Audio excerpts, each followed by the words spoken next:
The stagecoach lurched to a halt in front of the mercantile, dust billowing around the wheels like the smoke from a dying fire. And Olivia Reeves clutched her carpetbag tighter as she peered through the small window at the town of White Oaks, New Mexico territory, wondering if the man who had sent for her would see past her accent and the color of her skin. It was 1885, and the summer sun beat down mercilessly on the wooden buildings lining the dusty Main Street. Olivia had traveled all the way from Mexico City, her heart full of hope and her purse nearly empty. The advertisement had been simple enough, placed by a merchant named Thomas Caldwell seeking a bride who could read, write, and help manage his store. She had responded with careful letters, her English practiced and precise, though her accent would always mark her as foreign. The stagecoach driver opened the door and offered his hand. Olivia stepped down, her dark blue traveling dress already covered in the fine powder that seemed to coat everything in this dry land. She was 22 years old, with long dark hair pinned carefully beneath a simple bonnet and brown eyes that had seen both joy and sorrow in her young life. "You the mail-order bride for Caldwell?" the driver asked, not unkindly. "Yes, sir. Olivia Reeves." She gave her mother's maiden name, the one thing she had kept when her parents died of fever 3 years ago.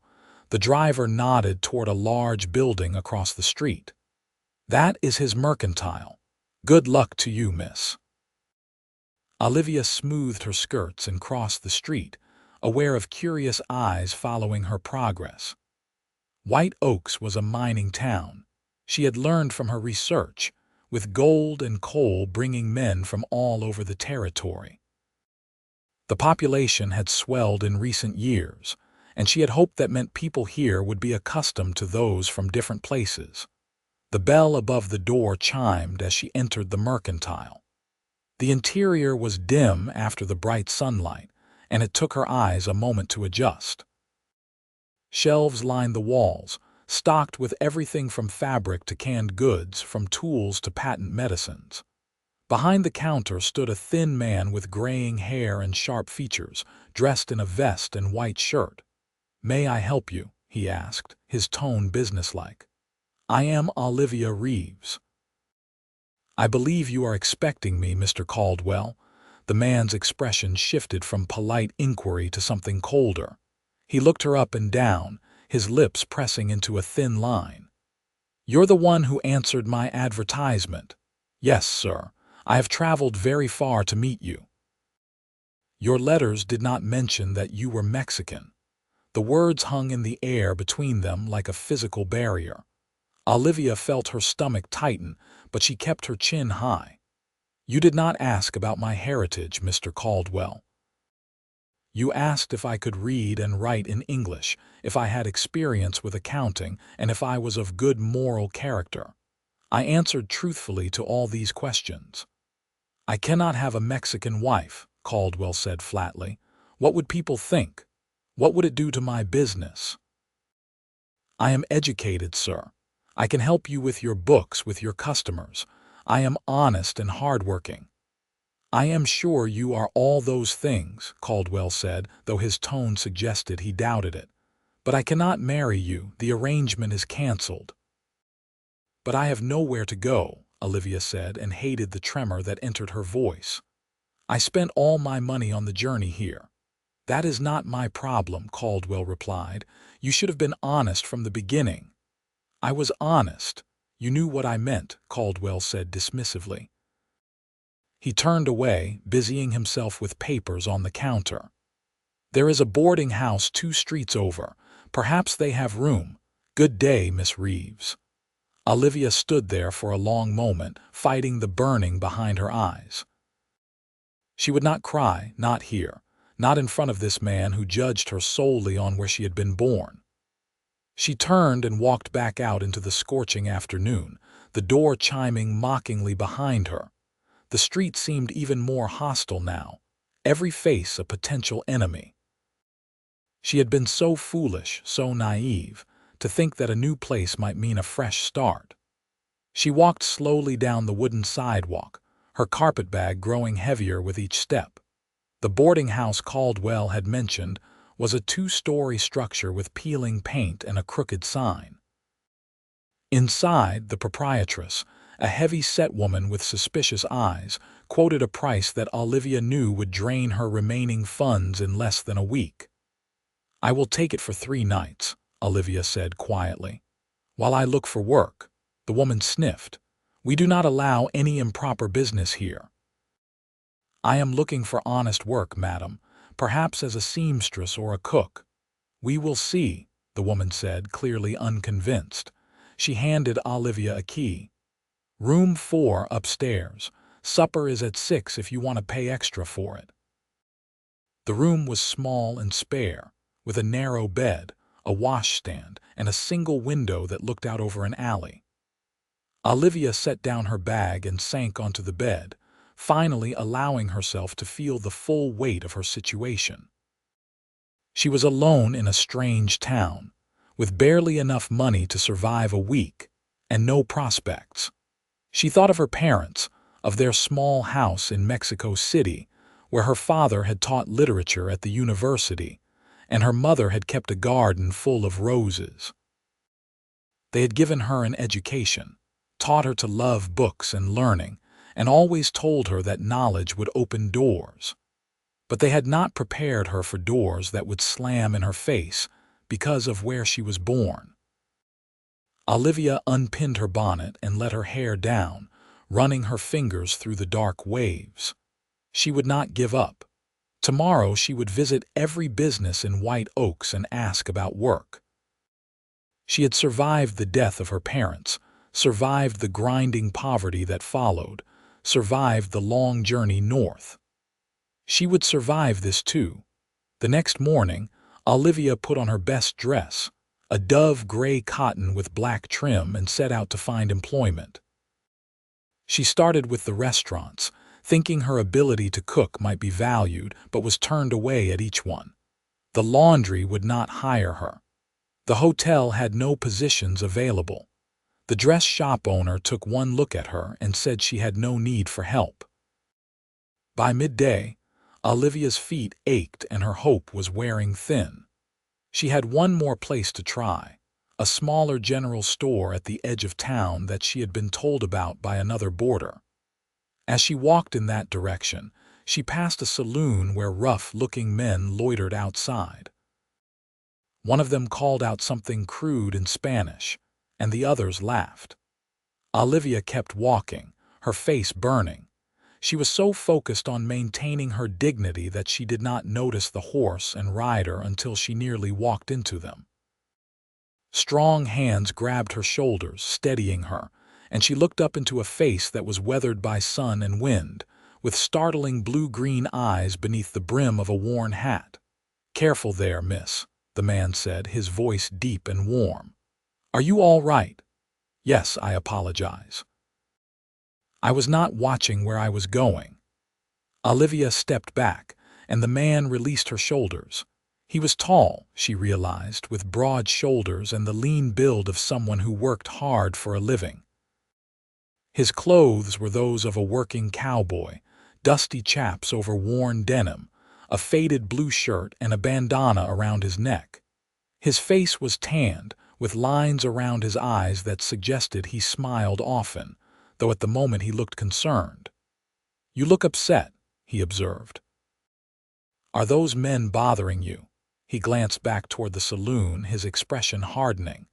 "No more than usual," Olivia said tiredly. "Thank you for your concern, sir." She started to move past him, but he spoke again. "You are new in town. I would have remembered seeing you before." Despite everything, Olivia felt a small smile tug at her lips.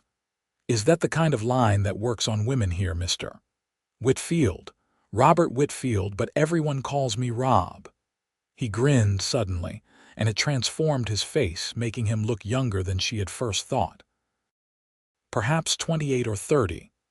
"And no, it usually does not work at all. I am terrible at talking to women, which is why I live alone on a ranch with 300 head of cattle and a dog named Biscuit." "A dog named Biscuit." He is very food motivated, Rob explained seriously. Now, are you going to tell me why you look like you have been crying, or do I have to follow you around town asking questions until someone tells me? I have not been crying, Olivia said firmly. But you wanted to. There was something in his voice, a gentleness that surprised her, that made her defenses crack just a little. I came here to marry a man who advertised for a bride. When I arrived, he rejected me because I am Mexican. Now I am looking for work, but no one will hire me. In 3 days, I will have no money for lodging and nowhere to go. Does that satisfy your curiosity, Mr. Whitfield? Rob's expression had grown serious as she spoke. When she finished, he was quiet for a moment, then said, Thomas Caldwell is a fool.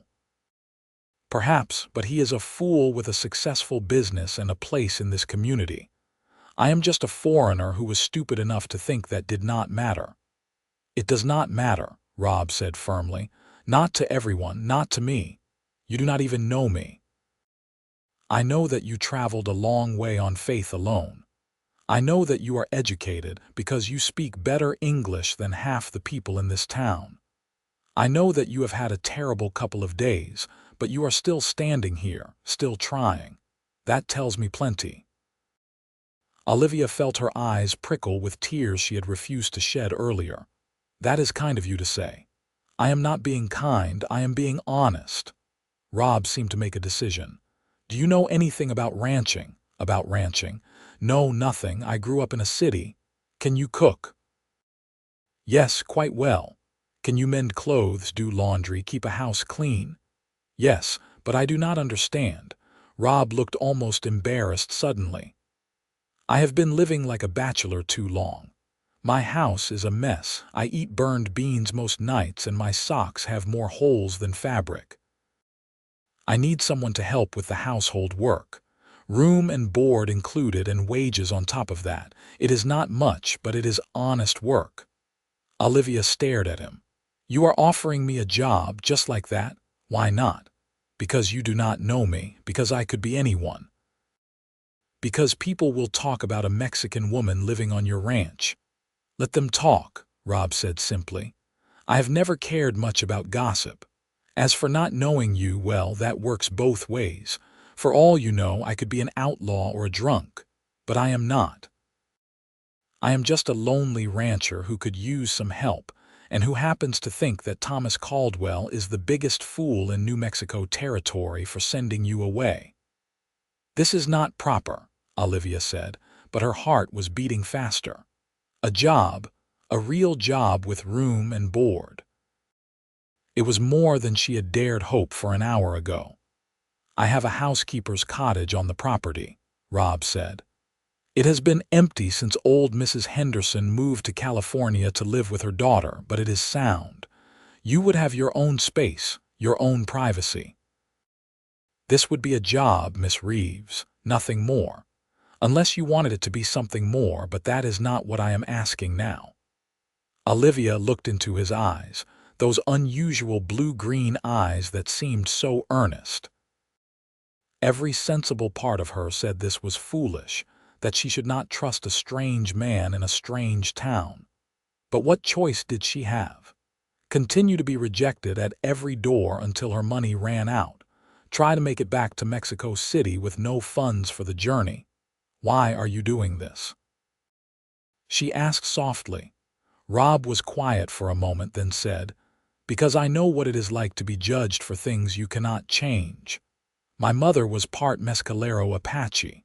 I grew up between two worlds, never quite fitting in either one. I learned early on that the people who judge you for your blood are not worth your time. He paused. And because when I look at you, I see someone who is brave and strong, and I think you deserve a chance. Olivia took a deep breath. When would you need me to start? The smile that broke across Rob's face was like sunrise. How about right now? I came into town for supplies. We can load them up, pick up your things from the boarding house and head out to the ranch.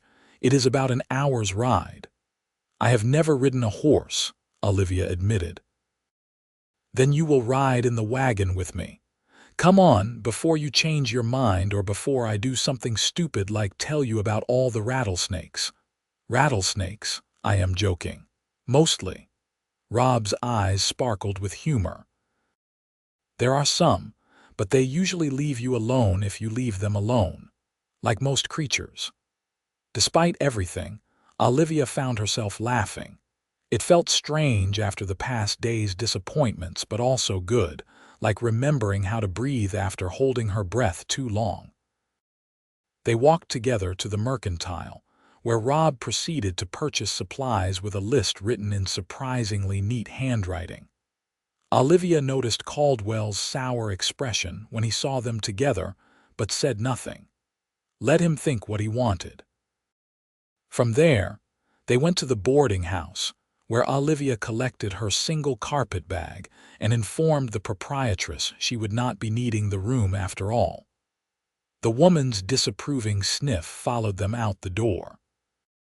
Rob's wagon was loaded with sacks of flour, sugar, and cornmeal, along with other supplies. He helped Olivia up onto the seat, his hand warm and steady, then climbed up beside her and took the reins. As they rolled out of White Oaks heading into the open country beyond, Olivia felt something loosen in her chest. The landscape was beautiful in a harsh way, all gold grass and red rock beneath a sky so blue it almost hurt to look at. Mountains rose in the distance, purple with haze. It is very different from Mexico City, she said. Tell me about it. Mexico City, I mean. As the wagon rattled along the rutted road, Olivia found herself talking about her childhood home, about the university where her father taught, about the markets full of flowers and food, about the cathedral bells that rang every Sunday morning. Rob listened without interrupting, occasionally nodding or asking a question. In turn, he told her about his ranch, the Double R, named by his father who had started it with just 20 head of cattle and a dream. He told her about his mother, who had died when he was 15, and his father, who had followed her 5 years later. He told her about the challenges of running a ranch alone, about the cattle drives and the harsh winters and the satisfaction of building something with his own hands. It sounds like hard work, Olivia said. It is. But it is mine, you know. Every fence post, every head of cattle, every blade of grass. I built this life myself and no one can take it away from me. They crested a rise and Rob pointed. There, that is home. Below them, in a valley bisected by a creek lined with cottonwood trees, sat a collection of buildings. The main house was a low structure built of adobe and wood, with a wide porch and a stone chimney. Nearby stood a barn, several corrals, and a smaller cottage that Olivia assumed was the housekeeper's quarters Rob had mentioned. As they drew closer, a black and white dog came bounding out to greet them, barking joyously. That is Biscuit, Rob said, affection clear in his voice. He is friendly, but he will not let you cook in peace if he thinks there is a chance of scraps. The dog did indeed look hopeful as Rob helped Olivia down from the wagon. She bent to pet him, and his tail wagged so hard his whole body wiggled. He likes you, Rob observed. That is a good sign. Biscuit is an excellent judge of character. Rob showed her the cottage first. It was small but well built, with a main room that served as kitchen and sitting area, a separate bedroom, and even a small bathroom with running water piped in from a spring above the house. My father built this for my mother's sister when she came to visit 1 year, Rob explained. She ended up staying until she got married. After that, we had a series of housekeepers live here. Mrs. Henderson was the last one about 6 months ago. It is lovely, Olivia said honestly.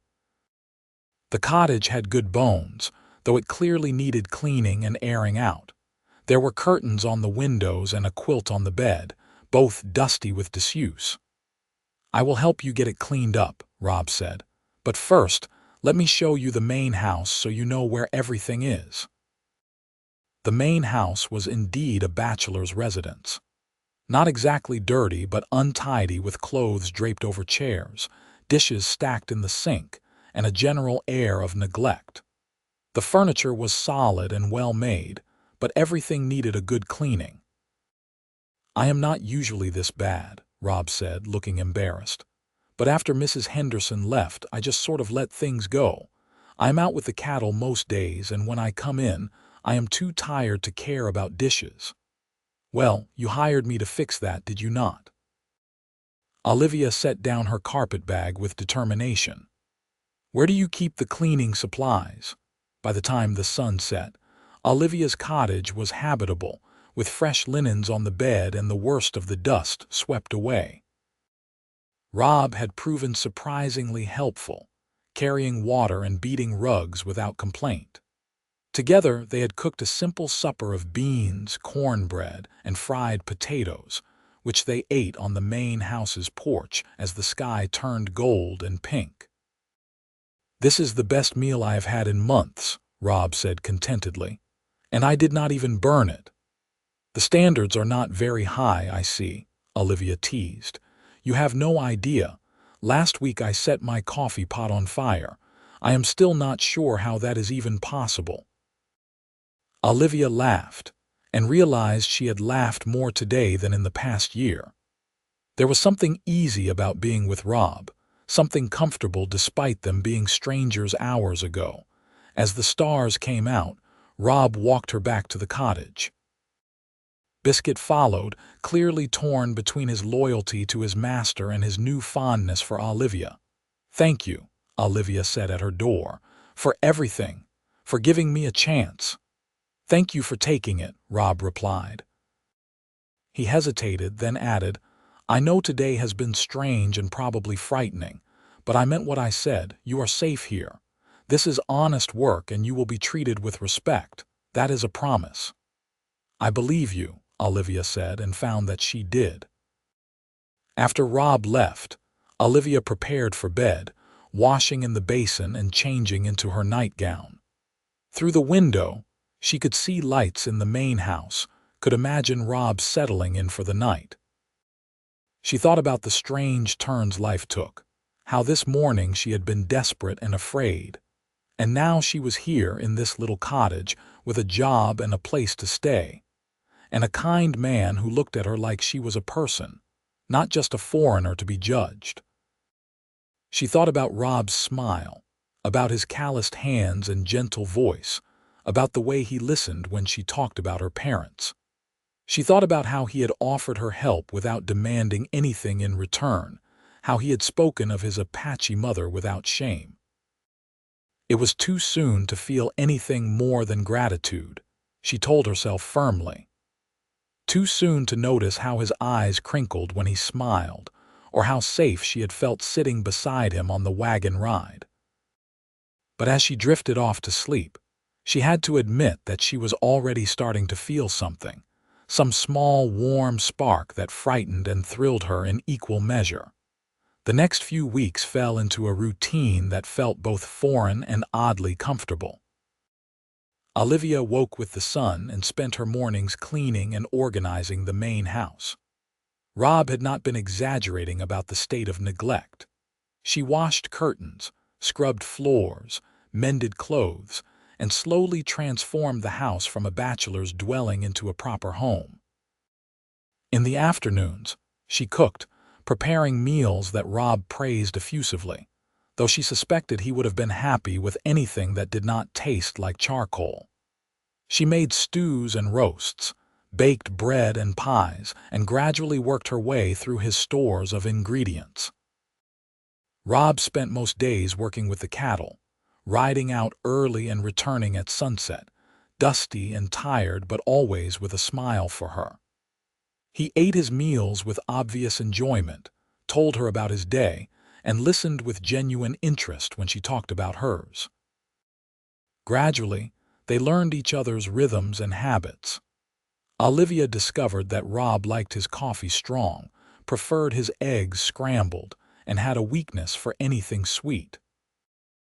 Rob learned that Olivia sang softly while she worked, that she was afraid of spiders but fearless with mice, and that she read every evening from the small collection of books she had brought with her. He started bringing her books from his own shelves, surprised to find she had already read many of them. They discussed novels and poetry over supper, discovering a shared love of Shakespeare and Dickens. "My father would have liked you," Olivia said one evening. "He always said that books were bridges between people." "My mother used to tell stories," Rob replied. "Apache stories about Coyote the trickster and mountain spirit dancers. I wish I remembered more of them." "Tell me what you do remember." So he did, haltingly at first, then with more confidence as Olivia listened raptly. She loved the way his face changed when he talked about his mother, becoming softer, younger. On Sundays, Rob did not work, and he spent those days making repairs around the ranch. Olivia often joined him, handing him tools or holding boards steady while he hammered. They worked well together, she realized, falling into an easy partnership. One Sunday, they rode out to check on a section of fence in the far pasture. Rob had finally convinced Olivia to learn to ride, starting her on his gentlest horse, a mare named Daisy who seemed to understand that her rider was inexperienced. "You are getting better," Rob encouraged as they rode side by side. "You look more comfortable." "I feel more comfortable," Olivia admitted. "Though I do not think I will ever love it the way you do. Not everyone has to, but it is useful out here to know how." They reached the fence line and dismounted. While Rob inspected the posts, Olivia wandered to the top of a small hill. From there, she could see for miles in every direction, nothing but grass and sky and the distant mountains. "It is so empty," she said when Rob joined her. "In Mexico City, there are people everywhere, buildings and noise and activity. Here it is like the world just goes on forever." "Does it bother you, the emptiness?" Olivia considered. "No, I thought it might, but it does not. It is peaceful, like there is room to breathe." They stood together in companionable silence, watching a hawk circle lazily overhead. "Are you happy here?" Rob asked quietly. "I mean, I know it is not what you planned, and the work is probably not what you hoped for, but are you content?" Olivia turned to look at him, this man who had become so important to her in such a short time. "I am happier than I have been in years," she said honestly.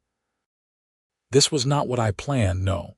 But sometimes the unplanned things turn out to be the best things." Rob's expression was hard to read. "I am glad. I would hate to think of you being miserable." "I am not miserable, far from it." She hesitated, then added, "Thank you, Rob, for everything." "You do not have to keep thanking me. You have more than earned your keep. The house has never looked better, and I have gained at least 10 pounds from your cooking. You needed to gain weight. You were too thin." "Was I?" Rob looked pleased. "Well, if I am going to get fat, at least it is from good food." As they rode back to the ranch, Olivia found herself thinking about the future. Her arrangement with Rob was temporary in theory. She was his housekeeper, nothing more. But she found herself wanting it to be more, wanting to stay here, to be part of this place. She was falling in love with him. The realization did not come as a dramatic revelation, but as a quiet certainty, like recognizing something she had always known. She loved the way he treated his animals with kindness, the way he spoke respectfully to her, the way his eyes lit up when he smiled. She loved his stories and his laugh, and the way he pushed his hair back when he was frustrated. But did he feel the same? He was kind to her, yes, but he was kind to everyone. He enjoyed her company, but that did not mean he saw her as anything more than an employee and a friend. The question haunted her over the following weeks. She found herself watching him more closely, trying to read his feelings in his gestures and words. Sometimes she thought she saw something in his eyes, a warmth that went beyond friendship, but she could not be sure. Rob, meanwhile, was struggling with his own feelings. He had hired Olivia because she needed help and because he admired her courage. He had not expected to fall for her, but he had, completely and hopelessly. He loved everything about her. The way she hummed while she worked, the way she got a little crinkle between her eyebrows when she concentrated on her reading, the way she laughed at his terrible jokes. He loved her kindness, her intelligence, her strength. But what right did he have to say anything? She had come to White Oaks looking for a marriage of convenience, not love. She had been rejected once for her heritage. How could he ask her to consider him when the same people who had judged her would judge them together? And beyond that, what did he have to offer? He was a rancher, living a hard life in a harsh land. She was educated and sophisticated from a city full of culture and refinement. Why would she want to stay here permanently? So he said nothing, and the tension between them grew, an unspoken current that neither acknowledged. In late September, trouble came to the Double R. Rob noticed it first when he went out to check the cattle. Several head were missing from the south pasture, and there were signs that someone had cut the fence. "Rustlers," he said grimly when he returned to tell Olivia. "They took at least 6 head, maybe more." "What will you do?" "I have to track them, see if I can find where they went. If they are taking my cattle, they are probably hitting other ranches too. There is a meeting in town tomorrow night to discuss it. Will you be all right here alone?" "Of course," Olivia said, though the thought of being at the ranch without Rob made her uneasy. "Be careful." The meeting in White Oaks was tense. Several other ranchers had also lost cattle, and tempers were running high. The sheriff, an older man named Bill Carson, tried to maintain order as everyone talked at once. "We need to organize patrols," one rancher argued. "Catch these bastards in the act." "We need to check the usual suspects," another said. "There are plenty of drifters who would not think twice about stealing cattle." Rob listened quietly, then spoke up. "Has anyone actually seen these rustlers? Do we have any description? What does it matter?" Thomas Caldwell, who owned a small ranch in addition to his mercantile, spoke from the back of the room. "We know it is either drifters or Indians. Either way, we need to take action." "What kind of action?" Rob asked sharply. "Whatever is necessary to protect what is ours." "You mean vigilante justice, hanging people without a trial, if that is what it takes," Caldwell said, and several men murmured agreement.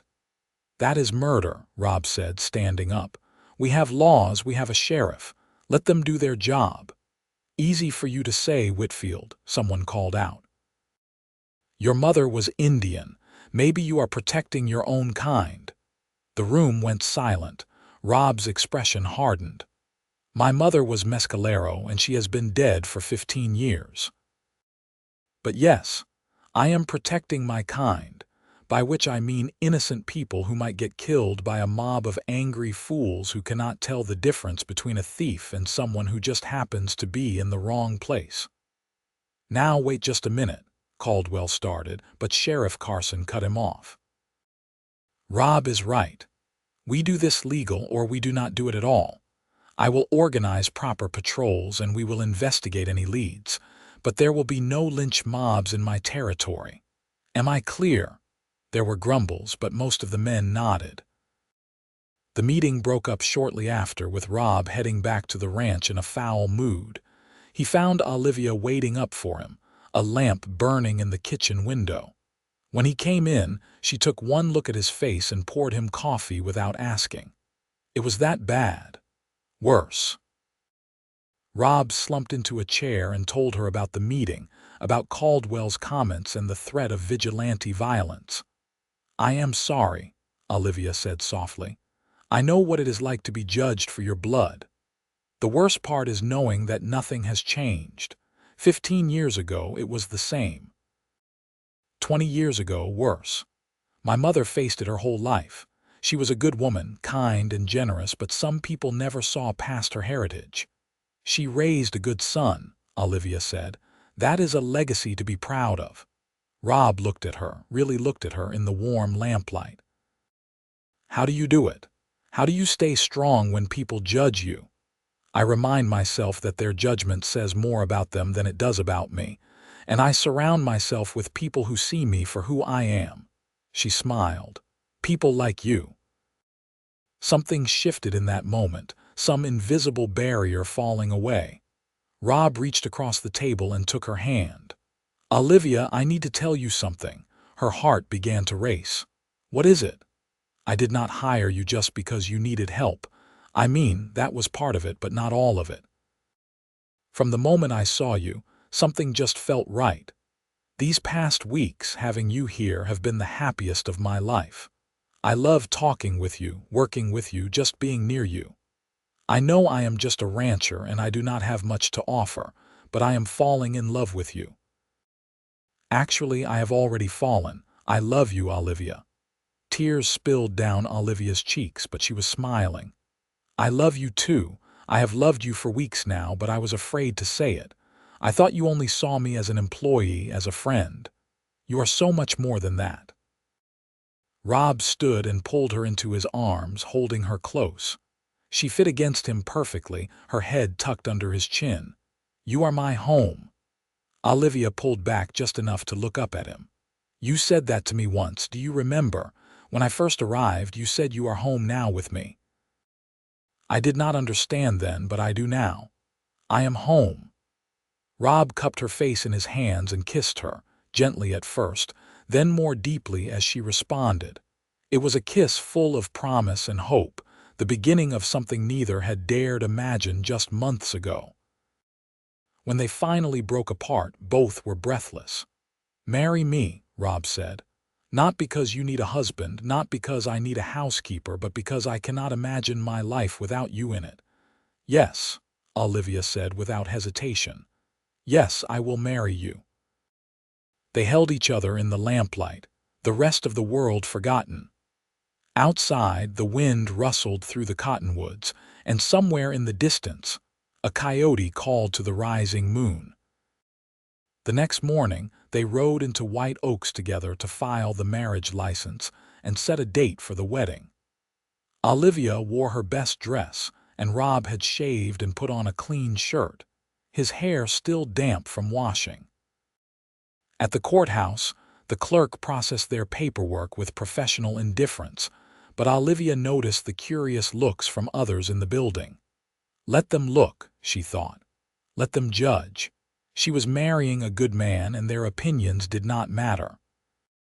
As they left the courthouse, they encountered Thomas Caldwell on the street. He looked at them, at their joined hands, and his expression soured. So you found someone desperate enough to marry you after all, Whitfield, he said. Or did you just seduce your housekeeper? Rob's jaw tightened, but Olivia spoke before he could. Actually, Mr. Caldwell, I am marrying Rob because he is kind, honorable, and treats me with respect. All qualities you clearly lack. I should thank you for rejecting me. If you had not, I never would have met a real man. Caldwell sputtered, his face reddening, but Olivia had already turned away, pulling Rob with her. Behind them, she heard someone laugh, and the sound made her smile. That was magnificent, Rob said admiringly. Did you see his face? He is not worth our time, Olivia replied. We have more important things to think about, like where we are getting married. They decided on a simple ceremony at the ranch, with just a few friends and the circuit judge who came through once a month.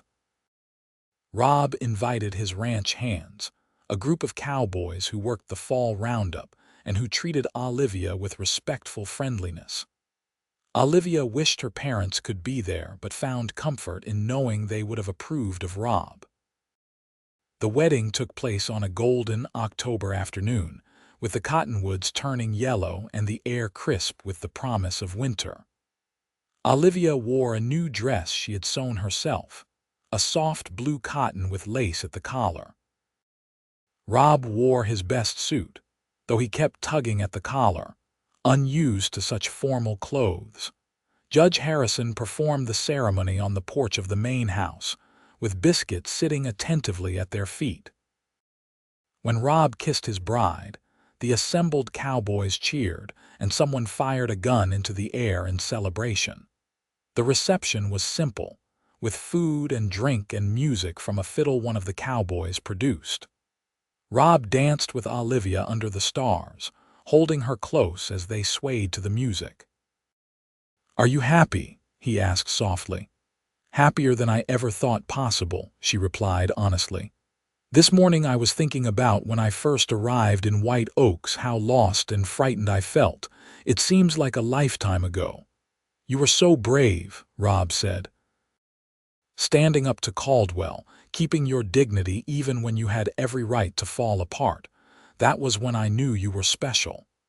"I did not feel brave. I felt terrified."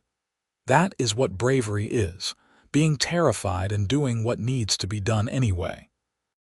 They danced until late, then bid goodnight to their guests. The cowboys rode off to the bunkhouse, their singing fading into the distance. Rob and Olivia walked hand in hand to the main house, which was now officially their home together. Inside, Rob built up the fire while Olivia changed out of her wedding dress. When she emerged from the bedroom in her nightgown with her hair down, Rob caught his breath.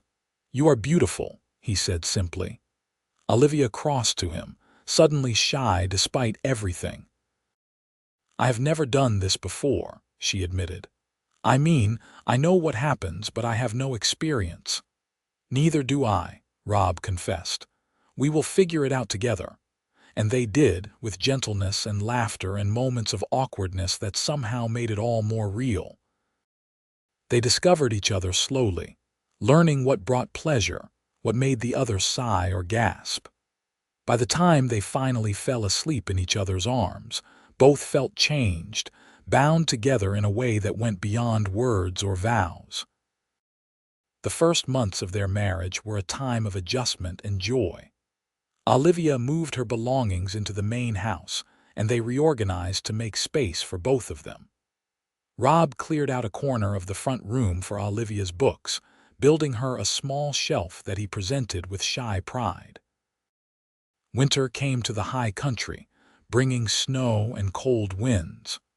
Rob taught Olivia to anticipate the needs of the cattle, to watch for signs of trouble. Together, they weathered a blizzard that lasted 3 days, huddled by the fire while the world outside became a white wasteland.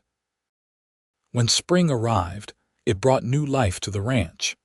Several cows calved, and Olivia delighted in the wobbly-legged babies. She spent hours watching them, marveling at how quickly they grew stronger. "You are good with them," Rob observed one day, finding her sitting on a fence rail watching a calf nurse. "They are sweet," Olivia said. "So innocent and trusting."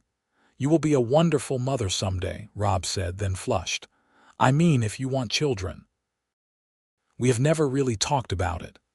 Olivia turned to look at him, her expression soft. "I do want children, your children. Do you want them?" "More than anything," Rob admitted.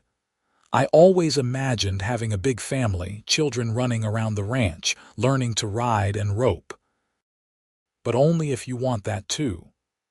"I do," Olivia said, and kissed him there in the spring sunshine, with the cattle lowing in the background and the smell of new grass in the air.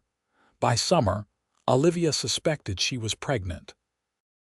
Her monthly cycle had stopped, and she felt tired in a way that had nothing to do with work.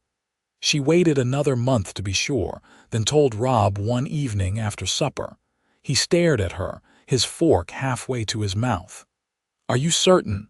"As certain as I can be without a doctor." "But all the signs are there." Rob set down his fork carefully, then stood and pulled her into a fierce embrace. "A baby, we are going to have a baby. Are you happy?" Happy does not begin to cover it. He pulled back to look at her, his eyes suspiciously bright. "You have given me everything, Olivia. A home, love, and now a child. I do not know what I did to deserve you." "You saw me when others would not," Olivia said simply. "You gave me a chance. You loved me for who I am." They rode into White Oaks the next week to see the doctor, an older man named Cooper who had served in the war and settled out west afterward. He confirmed what Olivia already knew. "Baby should arrive in late February or early March," he said. "You are healthy, young, and strong. I do not anticipate any problems. Just take it easy, eat well, and come see me if anything concerns you." As they rode home, Rob could not stop smiling. "A baby," he kept saying. "Our baby. You are going to be insufferable, are you not?" Olivia teased, but she was smiling too. As her pregnancy progressed, Olivia bloomed. Despite occasional morning sickness, she felt strong and energetic. Rob became increasingly protective, trying to prevent her from doing any heavy work. "I am pregnant, not fragile," Olivia protested when he tried to stop her from hanging laundry. "I know, but let me help. Please. I need to feel useful." So they worked together, Rob doing the heavy lifting while Olivia directed and supervised. The ranch hands found it amusing, this tough cowboy taking orders from his pregnant wife, but they respected the love clearly evident between them. In October, they had a visitor. Olivia was hanging herbs to dry when a rider approached the house. She recognized him after a moment as one of the cowboys who had attended their wedding, a young man named Danny who worked on a neighboring ranch. "Madam," he said, tipping his hat, "is Rob around?" "In the barn. Is something wrong? Just need to talk to him about something." Rob emerged a few minutes later and the two men spoke in low voices. Olivia watched from the porch, noting Rob's increasingly serious expression. When Danny rode off, Rob came to join her. "What was that about?" she asked. "The rustlers are back. They hit the Morrison Ranch last night, took almost 30 head. There is going to be another meeting in town tomorrow night." "You should go," Olivia said, though she did not like the thought of him being away overnight. "I do not want to leave you alone, not with the baby coming. The baby is not due for 5 months. I will be fine for one night." Rob went reluctantly, making Olivia promise to keep the shotgun by the door and to lock everything securely. She waved him off the next morning, then settled into a day of quiet work. The day passed uneventfully, but as evening approached, Olivia felt uneasy. It was probably nothing, just her imagination, but she found herself checking the windows repeatedly, jumping at every sound. Around midnight, Biscuit began barking furiously. Olivia grabbed the shotgun and went to the window, her heart pounding. In the moonlight, she could see riders, 4 or 5 of them, moving toward the barn, rustlers. They must have known Rob was away, must have been watching the ranch. Olivia's hands shook as she loaded the shotgun. She was not going to let them steal Rob's cattle, not without a fight. She stepped out onto the porch, the gun heavy in her hands. "Get off this property," she called out, her voice stronger than she felt. "I am armed and I will shoot." The riders paused, then one of them laughed. "That is just a woman. She would not know which end of that gun to use." "Try me," Olivia said and fired into the air. The sound was deafening and the kick nearly knocked her over, but she held her ground.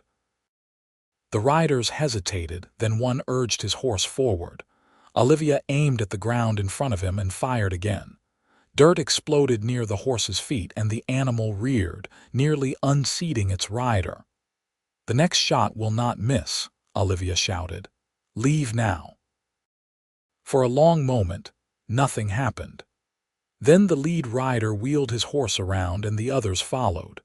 They galloped off into the darkness and Olivia sank down on the porch steps, shaking with reaction.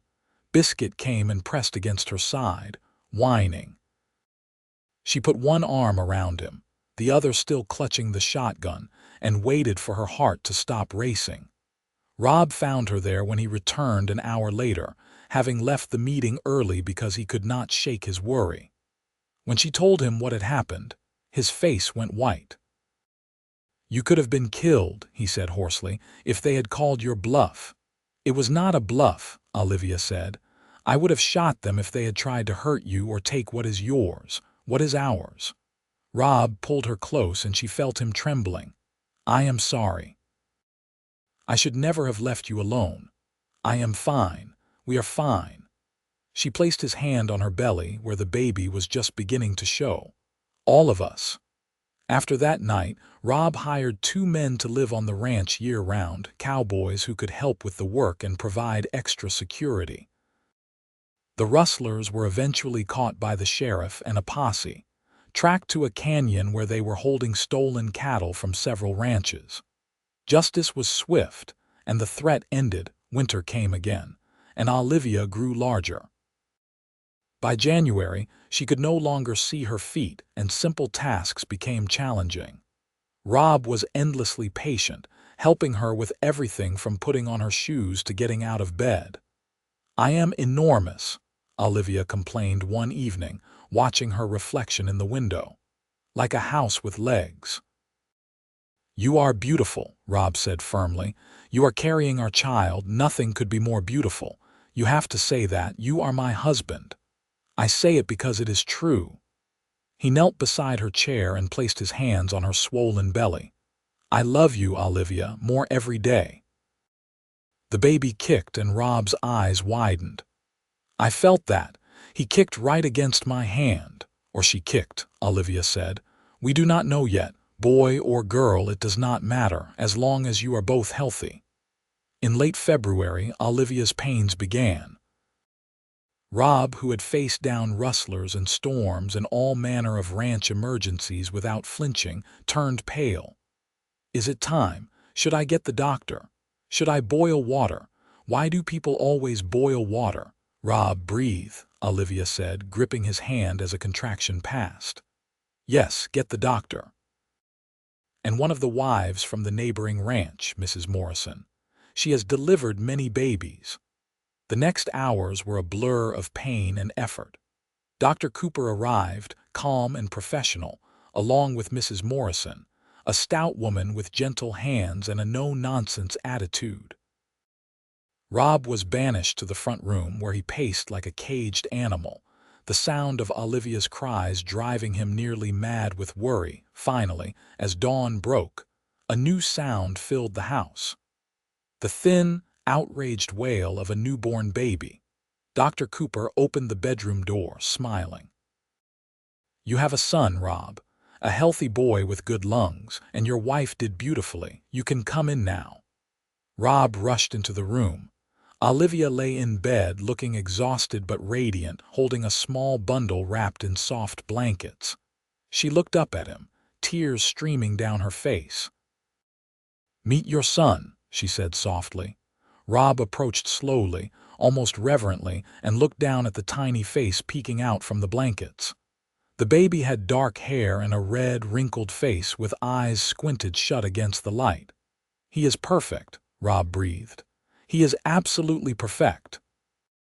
Do you want to hold him?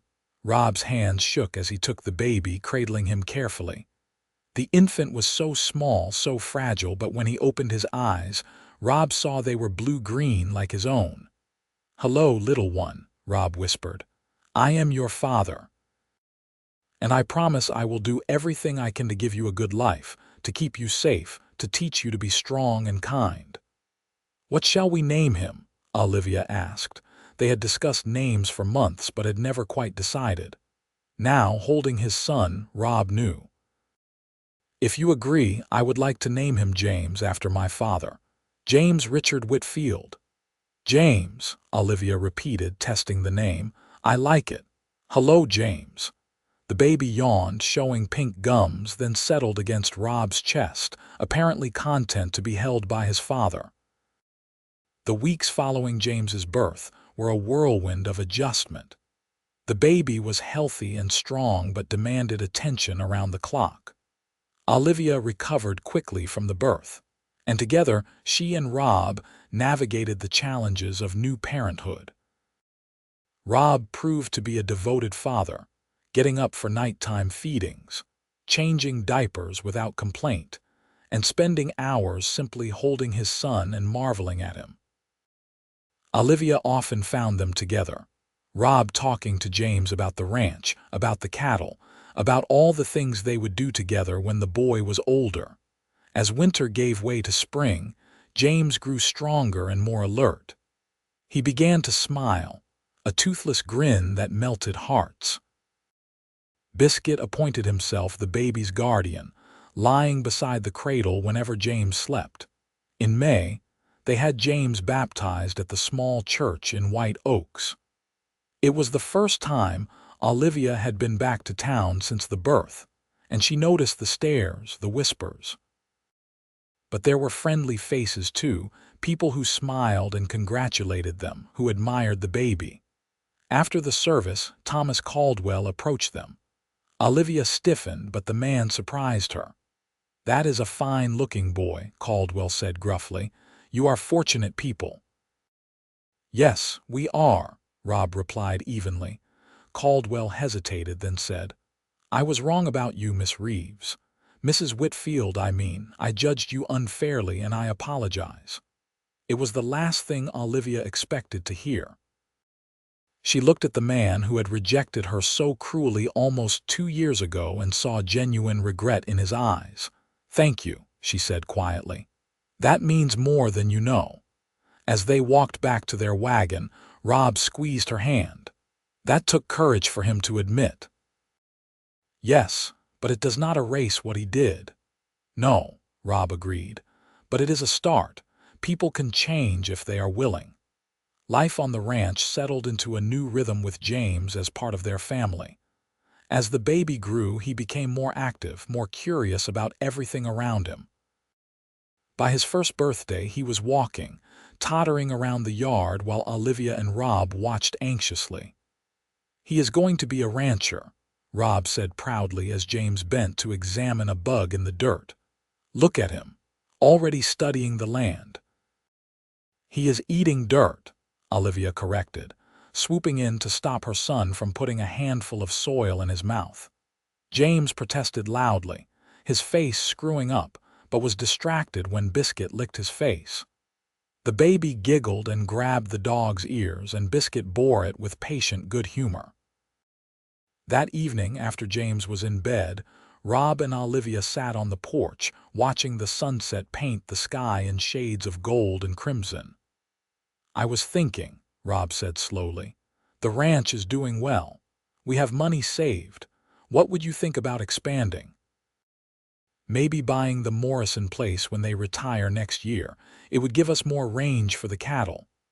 "That sounds wonderful," Olivia said, "but there is something I have been thinking about too." "What is that?" "I want to start a school." Rob looked surprised. "A school?" "There are children on all the surrounding ranches, but the nearest school is in White Oaks, too far for most of them to attend regularly. I was thinking we could use the old bunkhouse, fix it up. I could teach reading, writing, arithmetic. Nothing fancy, but something." "Olivia, that is a wonderful idea," Rob said enthusiastically. "Let us do it. We will start this summer, get the building ready for fall term." Over the next months, they threw themselves into the project. The old bunkhouse was cleaned, repaired, and painted. Rob built desks and benches. Olivia wrote to schools in Santa Fe and Albuquerque, requesting books and supplies. When they spread word about the school, the response was overwhelming. Parents from ranches within a 10-mile radius expressed interest. By September, Olivia had 12 students ranging in age from 6 to 14. Teaching again filled something in Olivia she had not realized was empty. She loved seeing the children's faces light up when they mastered a difficult concept, loved fostering their curiosity and love of learning. Rob often stopped by during lunch to check on her, and James, now an energetic toddler, played in the corner with toys while his mother taught. The school became a gathering point for the community. Parents who dropped off their children would stay to talk, sharing news and gossip. Slowly, Olivia built friendships with the other ranch wives, women who initially were wary of the foreign bride but who came to respect and like her. As James grew older, he became Rob's constant shadow whenever possible. By the time he was 5, he had his own small pony and was learning to rope. He had his father's easy smile and his mother's dark hair, and a fearless nature that both delighted and terrified his parents. In the spring of James's 6th year, Olivia discovered she was pregnant again. This time, Rob took the news with slightly more composure, though his delight was just as evident. "Another baby," James said when told, wrinkling his nose. "Will it be a boy or a girl? We will not know until the baby is born," Olivia explained. "Which would you prefer?" James considered. "A boy, I think, so I can teach him to rope." "What if it is a girl?" "I suppose I could teach a girl to rope too," James said magnanimously, making both his parents laugh. This pregnancy was easier than the first, perhaps because Olivia knew what to expect. She continued teaching until the summer break, then spent the hot months preparing for the new baby. In early October, Olivia gave birth to a daughter they named Caroline Maria Whitfield, after Rob's mother. She was a tiny thing, delicate where James had been sturdy, with a cap of dark fuzz and eyes that would eventually turn the same brown as Olivia's.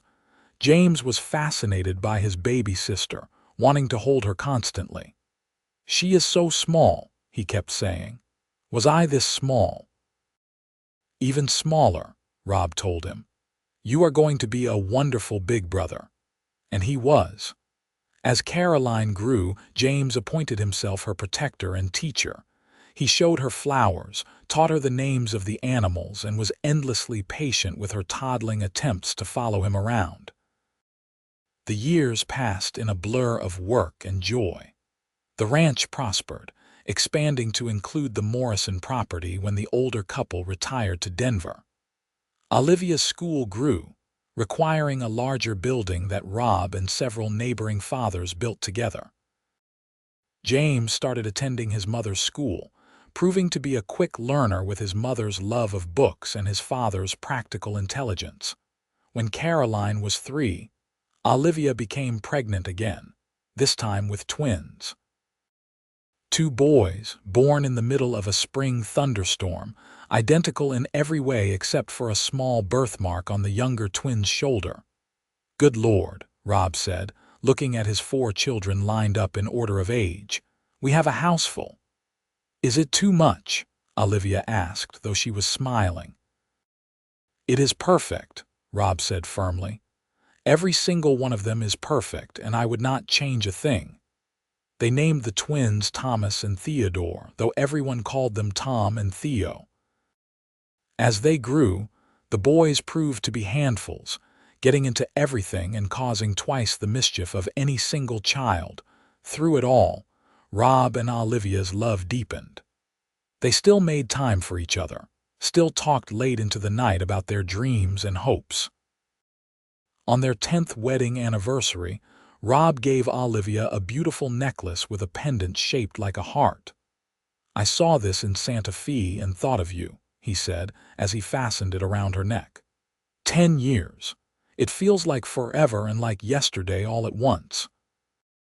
"The best 10 years of my life," Olivia said, touching the pendant. "Sometimes I still cannot believe how lucky I was that day you stopped me on the street. I was the lucky one. You changed everything, Olivia. You made this house a home, gave me a family, brought light into every corner of my life." They stood together on the porch where they had danced at their wedding, where they had sat through countless evenings and kissed under the familiar stars.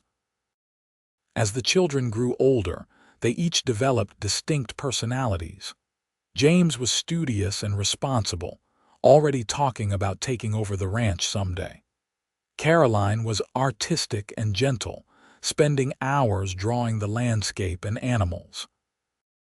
Tom was adventurous and fearless, while Theo was thoughtful and kind, always looking out for others. Rob taught them all to ride, to rope, to understand the land and the animals. Olivia taught them to read and write, to think critically, to appreciate beauty and kindness. Together, they raised children who were confident and capable, rooted in two cultures and comfortable in both. The school continued to thrive, growing to serve almost 30 students. Olivia hired an assistant teacher, a young woman from Santa Fe named Anna, who helped with the younger children. The two women became close friends, and Anna eventually married one of Rob's ranch hands, further cementing the bonds of community. When James turned 18, Rob officially made him a partner in the ranch. The young man had earned it, working alongside his father for years, showing both skill and good judgment. James's first act as partner was to propose a plan to improve the breeding stock, bringing in new bulls to strengthen the herd. "When did my son become smarter than me?" Rob joked to Olivia one evening. "He always was," Olivia teased. "He just finally got tall enough to admit it." Caroline, at 15, announced her intention to become a teacher like her mother. She began assisting at the school, showing a natural talent for working with children. Olivia watched her daughter with pride, seeing in her the combination of strength and compassion she had always hoped to instill. The twins, at 12, were still finding their way, but both showed promise. Tom talked about becoming a horse trainer, while Theo spoke of studying veterinary medicine. "Can you imagine," Rob said to Olivia one night, "our son a doctor for animals, but still?" "I can imagine anything for our children," Olivia replied. "They can be whatever they want to be." On their 20th wedding anniversary, the entire family gathered for a celebration. The house was full of laughter and noise, with children running everywhere and food covering every surface. Friends and neighbors came to celebrate, filling the yard with conversation and music. As the sun set, Rob pulled Olivia away from the crowd, leading her to the small hill where they had once stood looking out over the empty land. "Do you remember when we came here?" he asked. "When I was fixing fence and you said the emptiness did not bother you." "I remember. It seems like a lifetime ago. Look at it now." Rob gestured to the ranch below, to the house lit with lamps, to the barns and corrals, to the small school building in the distance. "You did this. You filled the emptiness." "We did it together," Olivia corrected. "Everything we have, we built together. Do you ever regret it? Staying here instead of going back to Mexico City or moving to a real city with culture and society?" "Never." Olivia's answer was immediate and certain. "This is my home. You are my home. You always have been, from the moment you said those words to me. You are home now with me. You made it true." Rob pulled her close, this woman who had changed his life so completely. "I love you, Olivia Whitfield, more than words can say. I love you too, always." They stood together as the stars came out, surrounded by the sound of their family, their friends, their life. Below them, James was teaching his younger brothers to dance, making them laugh as he deliberately stepped on their toes. Caroline was talking animatedly with Anna, their heads close together. Biscuit, old now but still loyal, slept by the porch. "We should get back," Olivia said eventually. "They will miss us. Let them wait a little longer."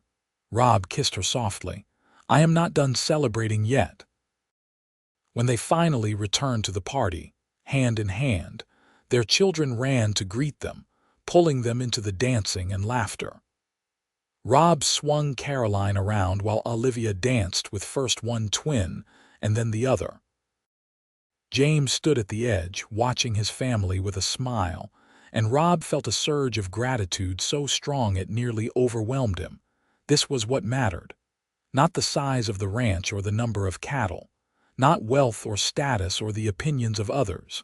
Just this: family, love, home.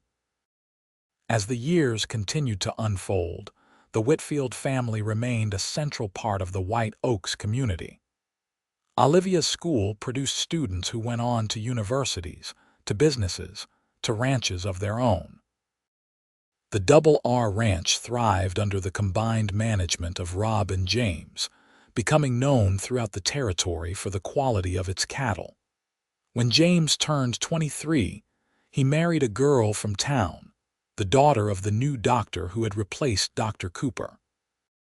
Her name was Emma, and she was smart and kind, fitting seamlessly into the Whitfield family. A year later, she gave Rob and Olivia their first grandchild, a boy they named Robert after his grandfather. "I am too young to be a grandfather," Rob complained, though he spent hours holding baby Robert, telling him stories just as he had done with his own children. "You are 49, Olivia reminded him. "That is plenty old enough. You are only 47. You are practically a child yourself." "Tell that to my gray hairs." "What gray hairs? I do not see any." Rob pretended to peer at her closely. "Must be my failing eyesight." They settled into a new phase of life, one where they could begin to slow down, to let the younger generation take on more responsibility. Rob still worked the ranch but left the long days in the saddle to James and the ranch hands. Olivia still taught, but had promoted Caroline to head teacher, taking on more of an advisory role. They had more time for each other, time they used to travel occasionally to visit Santa Fe and Albuquerque, places Olivia had never seen. They took long rides across the ranch, just the two of them, reliving memories and making new ones. On one such ride, when Olivia was 50 and Rob 52, they stopped at their favorite spot, the hill overlooking the ranch. The view had changed over the years. More buildings, more fences, more signs of prosperity. But the essential beauty remained, the wide sky and distant mountains, the golden grass and red earth. "I have been thinking," Rob said slowly, "about what happens next, about the future." "What about it?" "I want to make sure everything is in order. The ranch should go to James, of course, with equal shares for the other children. But I want to make sure you are taken care of, that you will never have to worry." "Rob Whitfield, are you planning to die on me?" "Not if I can help it, but we are not young anymore. I want to make sure everything is handled properly." Olivia took his hand. "We will both live to be old and gray, watching our grandchildren grow up and probably spoiling them terribly. You do not need to worry about me. I can take care of myself. I always have." "I know. But I want to take care of you anyway. That is what you do when you love someone." They sat in comfortable silence, watching the clouds drift across the sky. "You remember the first time we sat here?" Olivia asked. "When you asked if I was happy. You said you were happier than you had been in years. I'm even happier now. Is that possible, to grow happier as you grow older? With the right person, anything is possible." Rob lifted her hand to his lips. "Thank you for choosing me, Olivia. For taking a chance on a lonely cowboy with nothing much to offer. You offered me everything that mattered. Love, respect, a home. You saw me when others only saw a foreigner. You made me believe I belonged here. You always belonged here. I just helped you see it." As the sun began to set, painting the sky in shades of orange and gold, they rode back to the ranch house together. Smoke rose from the chimney, and they could see Caroline hanging laundry while the twins did chores in the barn. James's house, built 100 yards from the main house, showed lamplight in the windows. Inside their own house, Olivia started supper while Rob washed up. It was a scene they had repeated thousands of times over the years, so familiar it was like breathing. But familiarity had not bred contempt or boredom. Instead, it had deepened into something rich and comfortable, a love that needed no grand gestures because it was woven into every moment. Over the following years, more grandchildren arrived. Caroline married a teacher she met at a conference in Santa Fe, and they settled in Albuquerque where he taught at the university. She gave birth to twin girls, making Olivia laugh at the symmetry. "Twins run in families," she said to Caroline. "Your brothers taught me that." Tom pursued his dream of working with horses, becoming renowned as a horse trainer and breeder. He traveled throughout the Southwest, always returning home between jobs. Theo went to veterinary school in Colorado and returned to set up a practice in White Oaks, providing care for animals throughout the county. Each of the children found their path, and Rob and Olivia watched with pride as they built their own lives while remaining close to family. Sunday dinners at the main ranch house became tradition, with 3 generations gathering around the big table Rob had built when James was born. When Olivia turned 60, Rob threw her a surprise party, inviting not just family but former students, friends from throughout the territory, anyone whose life she had touched. The house and yard overflowed with people, all of them there to honor the woman who had taught their children, who had built a school and a community, who had shown by example what courage and determination could accomplish.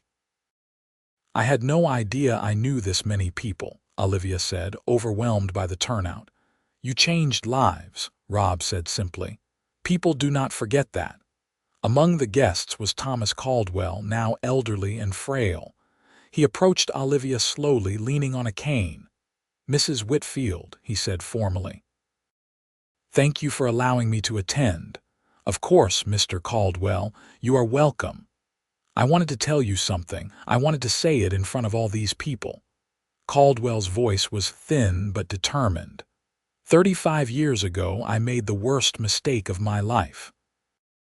I rejected you because of prejudice and ignorance. I have watched over the years as you built something wonderful here, as you touched countless lives, as you proved everything I believed was wrong. I wanted to say publicly what I should have said long ago. I am sorry, and I am grateful that you found someone who was wise enough to see your worth. The crowd had grown quiet, listening.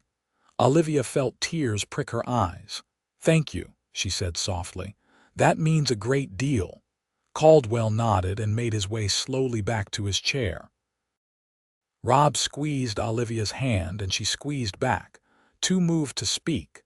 The party continued into the evening, with music and dancing and laughter. Rob danced with Olivia under strings of lanterns, their movements slower than they once were, but no less full of love. 60 years old, Olivia marveled. How did that happen, one day at a time, just like everything else? Rob smiled at her.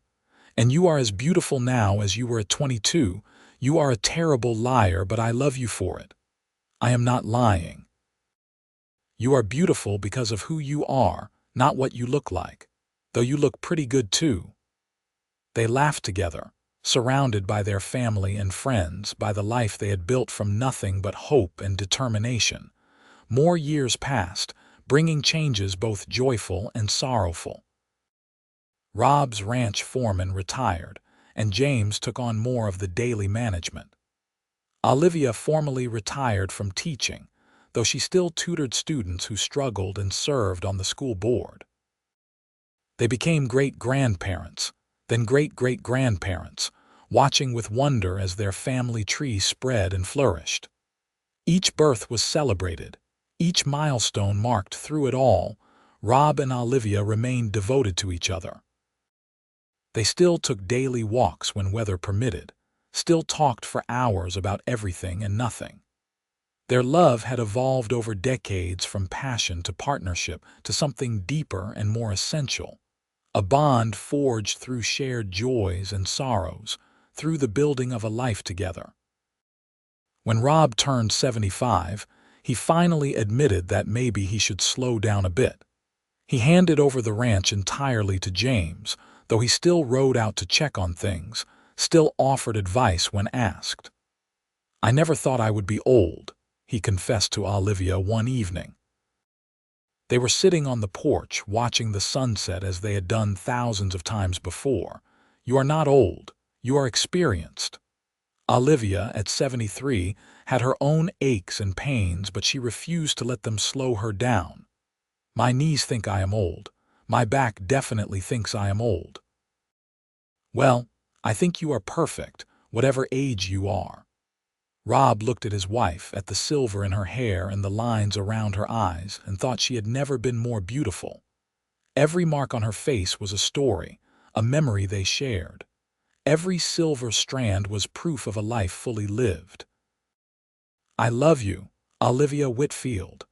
I have loved you for 50 years, and I will love you for 50 more if we are blessed with that much time." 50 years, Olivia marveled. Has it really been that long, 50 years, since you walked into White Oaks and changed my life? 50 years since I saw you and knew somehow that you were meant to be mine. I was meant to be yours, Olivia agreed, and you were meant to be mine. Even when I was standing in Caldwell's Mercantile, feeling like my world was ending, you were out there somewhere, about to save me. You saved yourself. I just gave you a place to land. You gave me everything. Olivia reached for his hand, their fingers intertwining automatically. You gave me a home, a family, a life beyond anything I imagined. You loved me when others would not. You saw me when others looked away. You made me believe I mattered. You did matter. You do matter. To me, to our children, to everyone you have touched. They sat in comfortable silence as the sun sank lower, painting the sky in brilliant colors. The ranch spread out before them, a testament to decades of hard work and love. In the distance, they could see James and Emma's house, lights coming on as evening fell. Closer, in the old bunkhouse converted to a guest house, one of their grandchildren was staying with her husband and children. "We built something good here," Rob said quietly. "Something that will last long after we are gone." "We did," Olivia agreed. "A family, a legacy. But more than that, we built a life full of love. That is what matters most." As the stars began to appear one by one, they rose and went inside together, moving slowly but still hand in hand. Tomorrow would bring its own joys and challenges. There would be grandchildren to spoil, work to be done, life to be lived. But tonight, there was just this. Two people who had found each other across impossible odds, who had chosen love over fear, who had built a life together from nothing but determination and hope. Rob locked the door and banked the fire while Olivia prepared for bed. They moved through the familiar routines of 50 years, each knowing what the other needed before being asked. In bed, Rob pulled Olivia close, her head resting on his shoulder as it had on countless nights before. "Good night, my love," he whispered. "Good night," Olivia replied, already half asleep.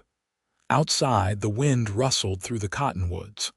A coyote called in the distance, answered by another. The ranch slept, animals secure in their barns and pens, the land resting until morning brought new work. But inside the house, there was only peace.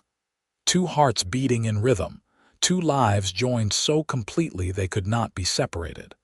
A lonely cowboy and a rejected bride who had found in each other everything they never knew they needed. The mail-order bride who was rejected for being foreign had found her home with the lonely cowboy who said those magical words, "You are home now with me." And in finding each other, they had created something that would endure long after they were gone, a legacy of love and acceptance, and the fundamental belief that people should be judged by the content of their character, not the circumstances of their birth. Their story would be told to grandchildren and great-grandchildren, passed down through generations as proof that love could overcome prejudice, that courage could triumph over fear, that two people from different worlds could build something beautiful together.